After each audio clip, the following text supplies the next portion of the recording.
بسم اللہ الرحمن الرحیم۔ 26 جنوری یوم جمہوریہ، دل سے نکلے گی نہ مر کر بھی وطن کی الفت، میری مٹی سے بھی خوشبو وفا آئے گی۔ آج کے اس پر رونق نظم میں میرا موضوع سخن 26 جنوری یوم جمہوریہ۔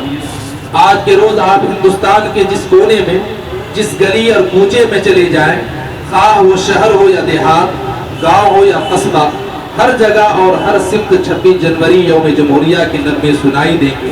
کہیں سے شہیدان وطن کے داد و تحسین کی آوازیں آئیں گی تو کہیں سے یوم جمہوریہ کی خصوصیات کے نغمے سنائی دیں گے۔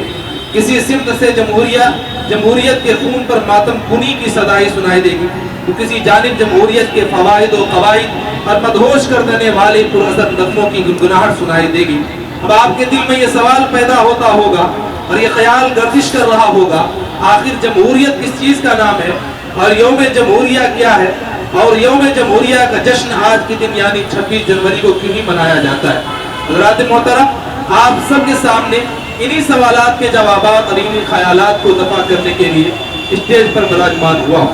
آج سے کچھ سالوں پہلے ہمارا پیارا ملک ہندوستان تن کے گورے اور من کے کالے یعنی انگریز کا غلام تھا۔ پورے ملک میں انگریزی نظام چلتا تھا۔ انگریزی پارلیمنٹ 1935 میں ایک دستور نامہ تیار کیا اور پورے ملک میں اس کو نافذ کر دیا۔ اسی دستور کے مطابق آزادی ہند تک عمل درآمد ہوتا رہا، لیکن جب ہمارا یہ پیارا ملک ہندوستان 1947 میں انگریز ظالم کے پنجے سے آزاد ہوا اور ہمارے بزرگوں کی خواب کی تکمیل ہوئی اور مجاہدین وطن کے بہنے والے خون کی آواز رنگ لائی، تب یہ ملک آزاد ملکوں میں شمار کیا جانے لگا۔ اور وہ قوانین جو اب تک چلے آ رہے تھے وہ چونکہ ہندوستان مخالف تھے اور اس پر عمل درآمد ہونا ایک ہندوستانی کے لیے ناممکن اور باعث ذلت تھا، اس لیے ضرورت پڑی اس بات کی کہ کچھ ایسے قوانین و ضوابط بنائے جائیں جو ایک ہندوستانی کے لیے ممکن العمل اور واجب الاعادہ ہو۔ چنانچہ اس ضرورت کی تکمیل کے لیے پارلیمانی انتخاب کرایا گیا۔ اس پارلیمانی انتخاب میں تقریباً 450 اراکین پارلیمنٹ منتخب کیے گئے، جس میں سے تقریباً 35 ممبران پارلیمنٹ مسلمان تھے۔ ان 450 سوا اراکین پارلیمنٹ نے آئین سازی اور وضع قوانین کے لیے 13 کمیٹیاں تشکیل دی۔ ان 13 کمیٹیوں نے اپنے اپنے مسودات تیار کیے۔ بعد میں ایک 7 رکنی کمیٹی تشکیل دی گئی جس کا صدر بھیم راؤ بابا صاحب امبیڈکر کو نامزد کیا گیا۔ امبیڈکر صاحب کی صدارت میں اس کمیٹی نے ان 13 کمیٹیوں کی مسودات کا جائزہ لیا اور بہت ہی غور و خوض کے بعد ایک نیا مسودہ تیار کیا، اور یہ مسودہ 4 نومبر 1947 عیسوی کو آئین بحث و نظر، ترمیم و تصنیف اور حذف و اضافہ کے لیے آئین ساز اسمبلی میں پیش ہوا، اور جنوری 1947 کو یہ مسودہ عام لوگوں کے لیے شائع کر دیا گیا۔ ترمیم و تصنیف کے لیے 2000 سے زائد تجاویز موصول ہوئے۔ ترمیم و تصنیف اور حذف و اضافہ کے بعد پھر یہ مسودہ 26 جنوری 1949 کو قانون ساز اسمبلی یعنی پارلیمنٹ میں پیش ہوا اور تمام لوگوں نے اس پر رضامندی کا اظہار کیا، لیکن یہ دستور ابھی نافذ نہیں ہوا تھا۔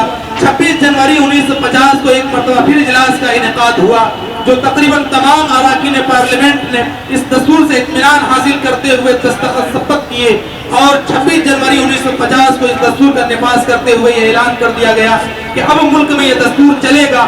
ملک کے ہر باشندہ کو اس دستور کی پابندی کرنی ہوگی۔ اس دستور کے تحت یہ ملک جمہوری ملک ہے، اور جمہوری ہونے کا مطلب یہ ہے کہ اس ملک کے ہر شہری، ہر باشندہ کو بنیادی حقوق دیے گئے ہیں۔ ہر شخص کو اپنے مذہب اور رسم و رواج کے مطابق زندگی گزارنے کی مکمل آزادی ہے۔ اس ملک میں رہنے اور کھانے پینے کی مکمل آزادی ہے۔ اس ملک کے ہر باشندے کو ہر چیز میں مساوی اور برابری کا حق ہے۔ ہمارا پیارا ملک ہندوستان دنیا کے تمام جمہوری ملکوں میں سب سے بڑا جمہوری ملک ہے۔ حضرات محترم، اب آپ کے دل میں یہ خیال سیل رواں کی طرح گردش کر رہا ہوگا کہ جب ہمارا دستور 26 نومبر 1949 کو پائے تکمیل کو پہنچ چکا تھا تو مزید 2 مہینے کا انتظار کیوں کرنا پڑا؟ تو اس بات کو سمجھنے کے لیے ہمیں 1930 تک واپس جانا پڑے گا۔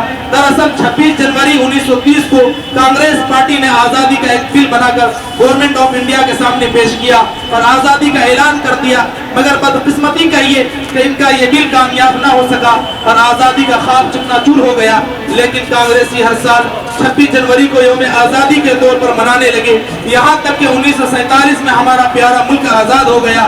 تو اس وقت چونکہ کانگریس پارٹی کا ہی زور تھا اس لیے اس پارٹی نے بطور یادگار کے دستور ہند کے نفاذ کے لیے 26 جنوری کا انتخاب کیا۔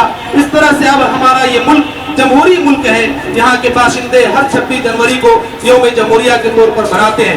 کلام مختصر کرتے ہوئے ایک خاص بات کی طرف توجہ دلا کر اپنی جگہ لینے کی کوشش کرتا ہوں۔ وہ خاص بات یہ ہے کہ جمہوریت کی عمارت 4 ستونوں پر قائم ہے۔